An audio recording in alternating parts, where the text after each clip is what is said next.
Hello and welcome to this episode of the Retail Is podcast. I'm your host, Joey Morgan, joined once again and as always by Kylie Ross Seibert. Well, it is June, and that means only one thing. It is Pride Month. So we have Christian Strange with HRBOR on the show today. We're going to talk about what HRBOR is, their mission, and of course, what Pride Month is. Christian, welcome.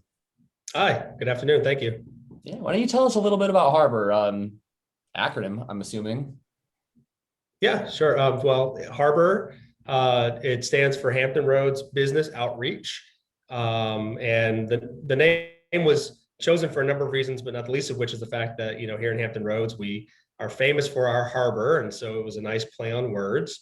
And HRBOR was established as Virginia's first LGBT Chamber of Commerce back in 2006 by, I think it was 30 either business owners or LGBT professionals in the area. Many of them had relationships with the Hampton Roads Chamber of Commerce and other business groups, but really wanted to set that focus on the LGBT community because there was, at the time, a perceived underrepresentation of gay and lesbian business owners in the area. Well, even back in 2006, there were a large number of LGBT-owned businesses, but there wasn't really anybody out there helping them connect with other business groups, to advocate for them, and to just help celebrate and bring business their way. So when then the focus, has it remained the same, or has it developed as sort of social issues have developed as well? Yeah, great question. So in the beginning, the primary focus really seemed to be around, I would say, business networking, professionals meeting professionals or helping to identify, new groups that they could market to. And so there was an event that was called the HRBOR Open. We were open for business. For everybody. The HRBOR Open was a networking function, and every month we would get together, typically at a member business, and we would all, in some cases, just go in, and in some cases cram in tiny little offices. But it was a chance to see somebody's business, to be introduced to the owner, who always had a chance to talk about their company. A lot of times there would be somebody sponsoring, food or beverages, and they would get a chance to talk. Very similar today to what we're used to networking function, but in 2006, nothing existed like this, where it was primarily focused on LGBT business. Now, over the years, that has changed a lot. We still do the networking events, and people love them. But now we are doing more awesome things. So one is we do an LGBT business enterprise certification program. It's very similar to maybe a certification or something like that. And that's in partnership with the NGLCC, which is the National Gay and Lesbian Chamber of Commerce. NGLCC partners with all of the other, what do they call it? The minority? I would say minority or affinity LGBT chambers of commerce. So the Asian and African American and Latino, they all get together, and as you're, everybody's probably pretty familiar with SWAM, or minority-owned business or women-owned businesses, but there's not a certification at the national level for LGBT business owners, and so that's what we're working on. So we do it ourselves.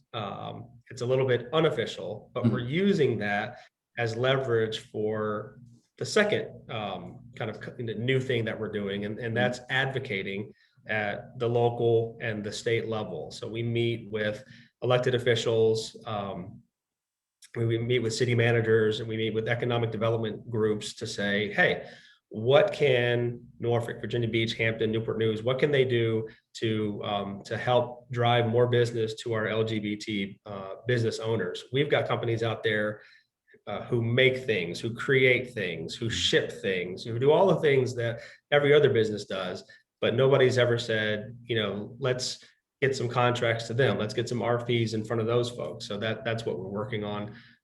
Those are some of the biggest things. And I don't want to spoil any surprises, but we still do events, and we have some fun things coming up that maybe we can talk about. Nice. What kind of events have you guys done in the past? And hopefully coming up. Yep. So before COVID, so we made a very big push to expand our offerings prior to COVID, and of course everything got shut down. But one of the most awesome things that we started was a diversity, equity, and inclusion training program. So we set up a series of classes that people, whether they were members of HRBOR or not, people could sign up to join. And we kind of, step one, basic introduction, step two, implementing it in your business, and so forth and so on. And we set it up as kind of a certification program. So if you attended all the classes, you would get a certificate that said that you attended our DE&I program. People ate that up. We had folks from Dominion Energy, Cox Communications, all the way down to, and I'm making this name up, but like Sally's Cookie Shop. Like everybody wanted to come to that because I think it was just top of mind for a lot of folks. And we were, hashtag free. So that was also attractive because a lot of consultants will offer these programs to companies at a very high cost. So we were offering it, free to our members and Retail Alliance members and other folks in the community. Really, really sad news is the woman who put that together. Her name was Julie Woodard with Woodard and Associates, and she passed away from COVID. So, we're trying to figure out how to kind of build that back up. We've got a great partnership with Aaliyah Slappy Wilson, who's in the city of Norfolk. She was also one of the trainers. So we're going to work with her to kind of bring this back post-COVID because it's still important and people still want to talk about it. We've kept up with our networking, of course, although we do that a little differently today. We don't do it every month. It's kind of over the years, anybody who gathers data or is a data geek like me, you understand trends and when people attend things and when they don't. So now we have a better idea of the times of year that are more attractive for people to come to events like that, and where they want to go. So we still do those, but we put a little twist on them. And so one thing that we've done, and we have, this is coming up actually on June 22nd, we've started doing a networking event on the American Rover, the cruise ship that's in downtown Norfolk. Yeah. Nice. Yep. So you come for a cruise. Typically, one of the breweries will sponsor some beverages for everybody, and it's just a fun, different, kind of venue. And as somebody who puts on events, it's great because your audience is trapped on a boat for an hour and a half. So that's super helpful. Captive audience, yes. Yep. So we were able to finally get that scheduled again. So we're going to have that on June 22nd.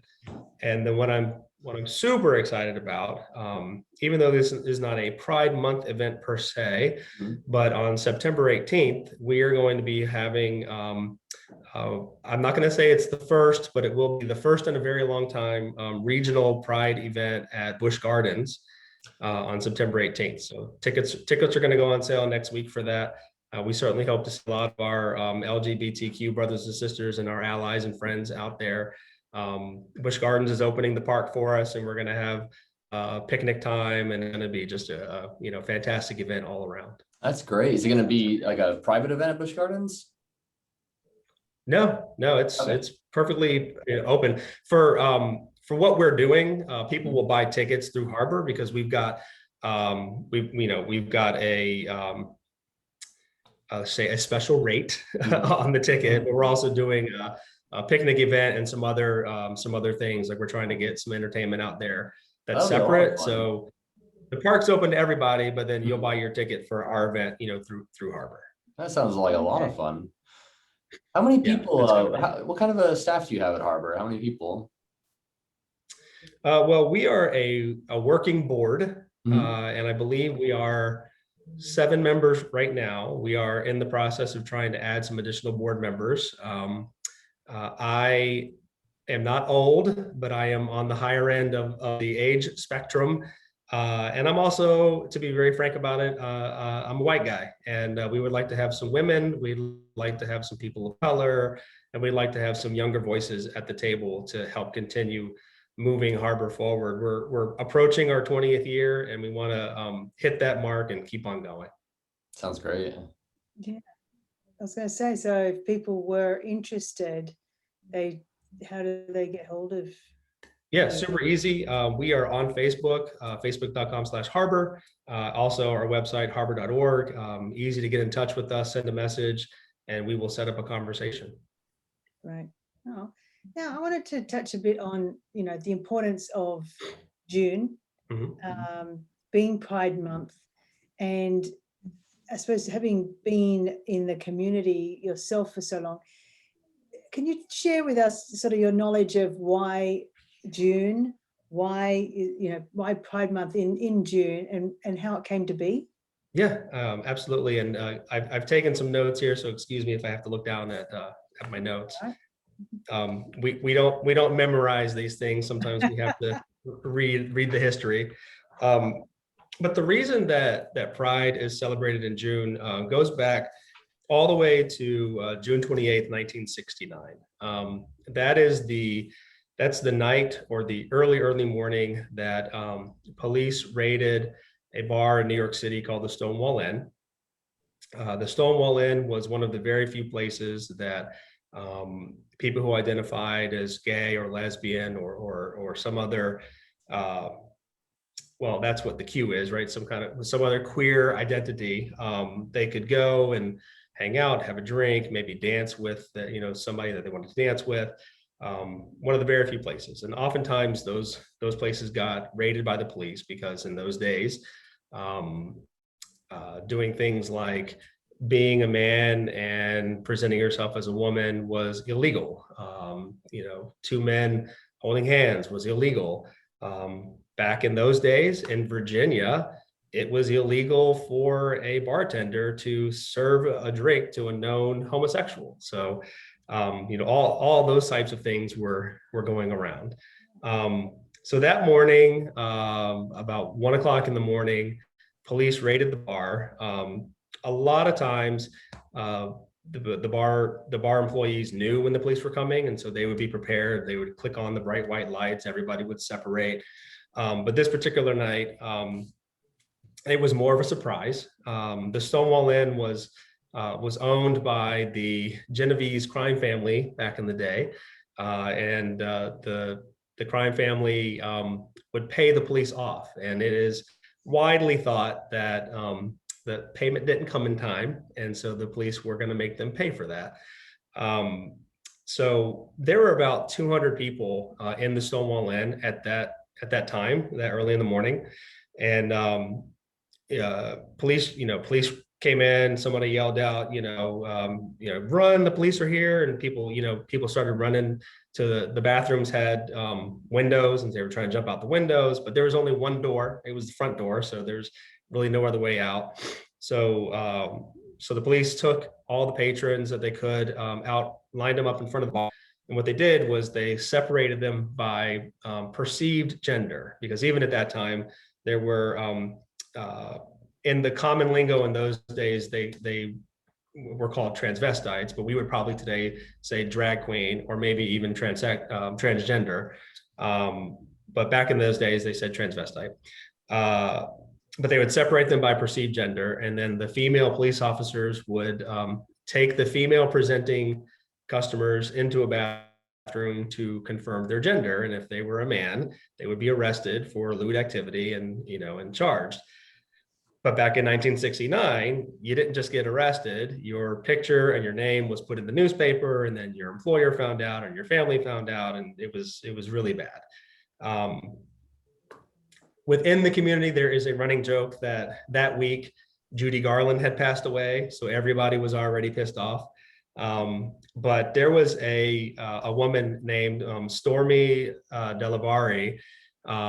We believe that she was a lesbian who was in the bar that night, and she had been handcuffed and thrown in a police van, and she looked out the window at the crowd that was out in front of the bar, And she just said, why don't you guys do something? And that was like the trigger, because before that, nobody did anything. But on this particular night, people got fed up. They got fed up and they fought back. I got goosebumps. Yeah. In the 60s, across the country, there had been riots of different sorts, primarily racial riots. But in all cases, generally the police were able to overpower the crowds and push people back. On this particular night, and I'm using words here that are quotes from some of the people who were interviewed, but they said that the police dealt with similar sorts of riots, but never from the Fairies and Queens. And it was the first time that the police line had been pushed back. So the crowd won that night. And it really, sparked a change and, had kind of brought us to where we are today. But that's why we do it in June. That's why June is Pride Month. Unless, this is a little asterisk, unless you're in Palm Springs, Arizona, Florida, where it's really hot in June. So they wait until September and do it. Oh, okay. Wow. Interesting. Yeah. Well, and I know you sort of referenced different terminology here. You said queer, you've said transvestites, you've said LGBT. There's been lots of different acronyms. How does that be? And what is, for those of us who don't know necessarily the terminology to use, what do you suggest? So that's another great question. First, I'll tell you what I don't like. I don't like to hear a mockery made of the alphabet soup, or oh, it's the ABCDE. Like that takes away from the respect that people deserve. Today, the common moniker is LGBT or LGBTQ, which is a good kind of generalization for the community. There are a lot of men and women who just like gay. Sometimes women like lesbian. If you're transgender, transgender is the word. With respect to also, what name that individual chooses to go by. So there's a practice called dead naming, where if somebody was born a male and named Bob and identifies as transgender, identifies as a female, and wants to go by Jane, then we say Jane. We don't use Bob anymore. Like that's rude, and it doesn't respect what she wants.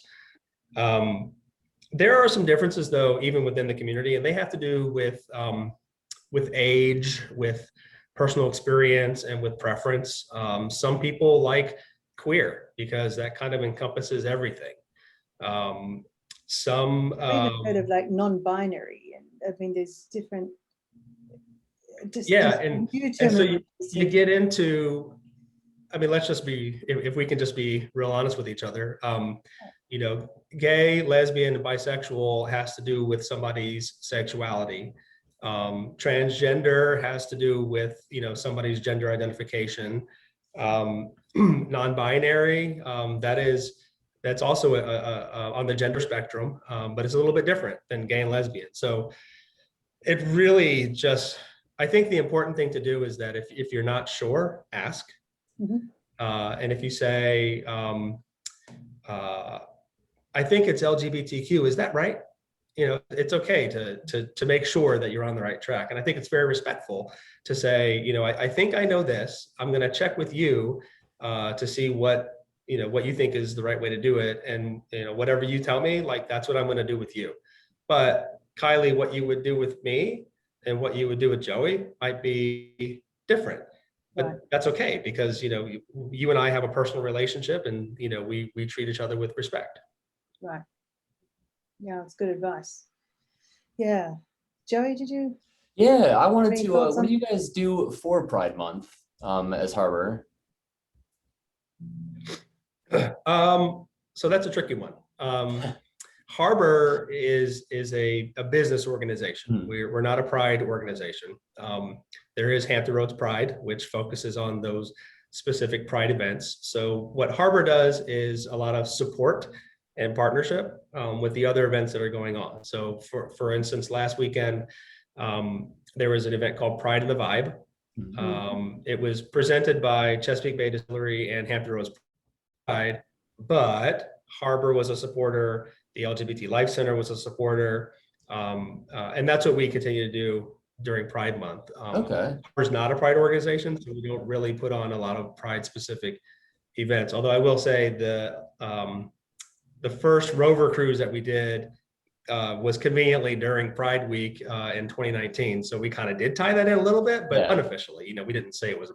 So Pride, there is other organizations that actually are based around this community besides HRBOR, like you were saying, like the people who put on the one down at the Vibe, you didn't necessarily you supported, but you weren't the organizers of it. So Right. who is that then compared to what you are? Yeah, I love this. So there's an organization that is called Hampton Roads Pride.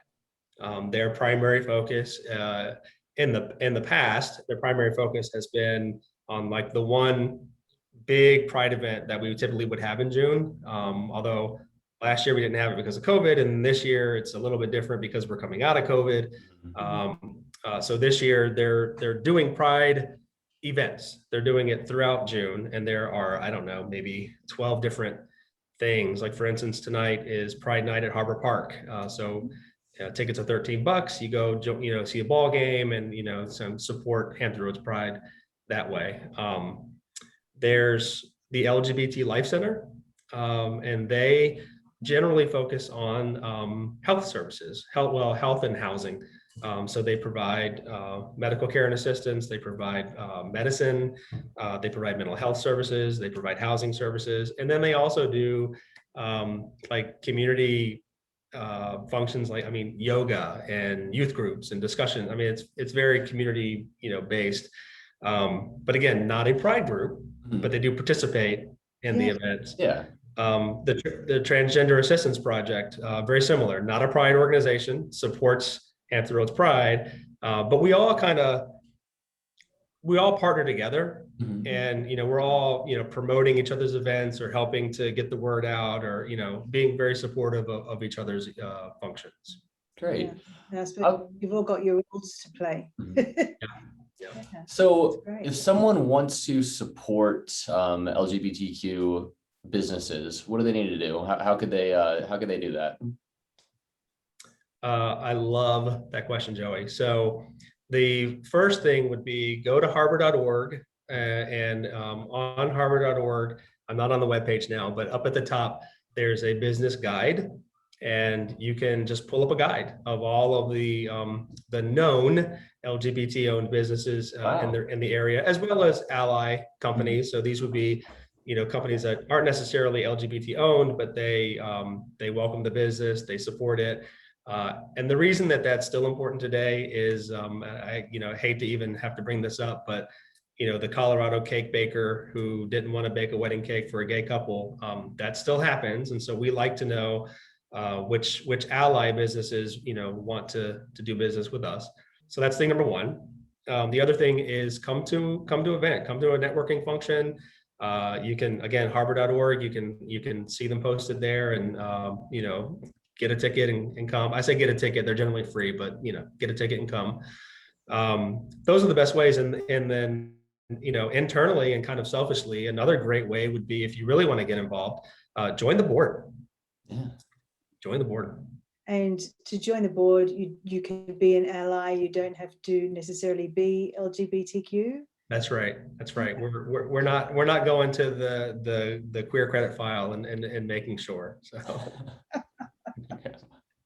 that's great. All right. Is there anything else you wanted to share with us? We've asked all the questions, but that was really interesting information, especially about just where Pride Month came from. And just what happened up in New York. I think that was yeah, it's sort of Yeah. tugged at my And heart. I think we got a little bit of a reset on the calendar. Sadly, 5 years ago in June, there was a massacre at Pulse nightclub in Orlando. And for a lot of people today, let's just be honest, 1969 is a long time ago, but 2016 is not. And I think that we still recognize that there are challenges to overcome, and we're still, fighting some battles that, as somebody who's been, out for 25 years, it surprises me that we're still fighting some of these fights, but we are. I wanted to share something that I just learned last week. I gave a talk at the Military Sea Lift Command Pride event. Didn't know they had that, so that was pretty cool. Yeah. And I found out that they are in the process of building a ship. It'll be the first ship that will be named after a gay civil rights leader, Harvey Milk. So it's being built now. They think it's going to be delivered next year, and it's going to be here in Norfolk, and that's pretty cool.